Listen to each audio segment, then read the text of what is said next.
MLC ఎన్నికల polling కేంద్రాలను జగిత్యాల జిల్లా కలెక్టర్ బి సత్యప్రసాద్ బుధవారం కోరుట్ల పట్టణంలోని ప్రభుత్వ జూనియర్ కళాశాల మేడిపల్లి మండల కేంద్రంలోని జిల్లా ఉన్నత పాఠశాల రాయకల్ మండల కేంద్రంలోని జిల్లా పరిషత్ పాఠశాల బాలుర పోలింగ్ కేంద్రాలను క్షేత్రస్థాయిలో పరిశీలించారు.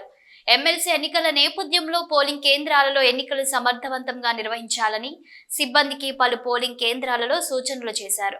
ప్రతి ఒక్క పట్టభద్రులు, ఉపాధ్యాయులు, టీచర్స్ తమ యొక్క ఓటు హక్కును వినియోగించుకోవాలని తెలిపారు.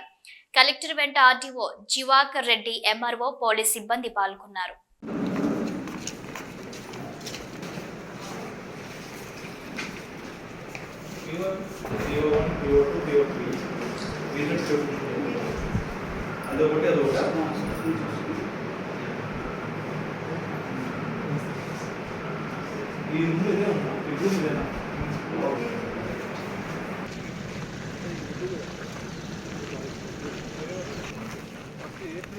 रोड फंड और